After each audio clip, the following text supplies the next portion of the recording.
मेरा सर दूसरा प्रश्न जी, बहुत ही जिज्ञासा है किताब पढ़ने के बाद मेरे में आई जी।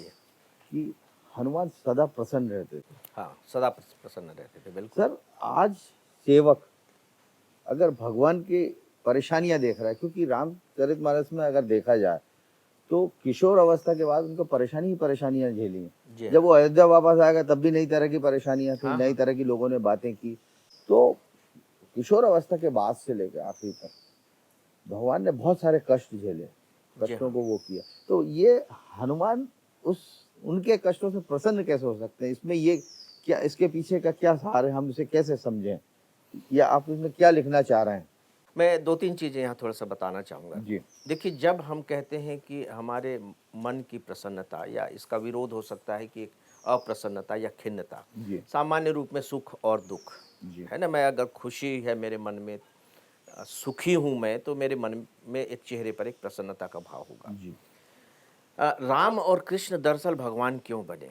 जी बाकायदे तुलसीदास जी ने लिखा है कि जब भगवान श्री राम को वनवास जाने का आदेश मिला, जी तो उनके चेहरे पर किसी तरह का कोई उतार चढ़ाव नहीं था। और कृष्ण ने गीता में बहुत साफ तौर पर और कई जगह ये कहा है, जी स्थिर बुद्धि। स्थिर बुद्धि का मतलब है कि न तो कोई सुख से सुखी होता है और न कोई दुख से दुखी होता है, यानी कि इनसे प्रभावित नहीं होता। जी उसकी बुद्धि स्थिर रहती है, क्योंकि ये दोनों चीज़ें जो है हमारी बुद्धि को विचलित कर देती हैं। जी उसे जीवित रहते हुए भी मोक्ष की प्राप्ति हो जाती है।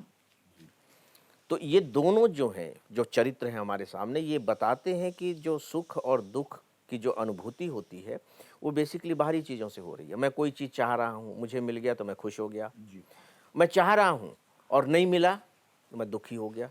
तो मेरे चाहने से क्या इस विश्व का संचालन होगा? नहीं होगा। इस तथ्य को बहुत अच्छे से जानते थे। अब हम आते हैं हनुमान पर। जी हनुमान के चरित्र की जो एक बहुत बड़ी विशेषता थी, वो ये थी कि इस भाव को उन्होंने अपने में उतारा।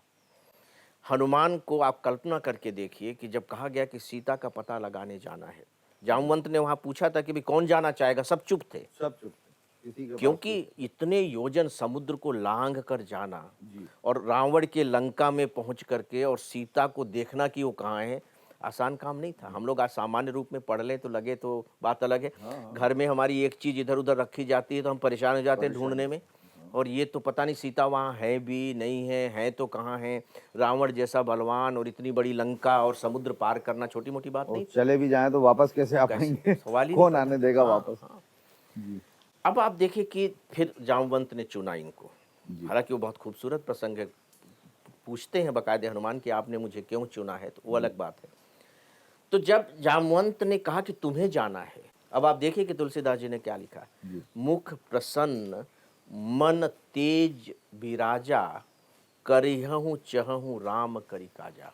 तो जैसे उनको ये आदेश मिला कि तुमको जाना है, जी तो उनका मन प्रसन्न हो गया। सोच करके देखेंगे, सोच करके देखिए। जी लगेगा कि ये क्या मुसीबत हो गई, हम तो बेहोशी हो जाएँगे कि बाप रे! हमको चुना गया। हाँ मुख प्रसन्न, मन तेज विराजा। मन तेज विराजा का मतलब उनके अंदर उत्साह पैदा, एनर्जी पैदा हो गई। हाँ क्यों? करिहउँ चहउँ राम करि काजा। क्योंकि मुझे राम का काम करने का अवसर अवसर मिला प्राप्त है, हुए। अपॉर्च्युनिटी मिली है। हाँ तो जो ये सोच रहा है कि मुझे अच्छा काम करने का अवसर मिला है, तो जब कुछ भी काम करता रहेगा तो खुश ही रहेगा ना।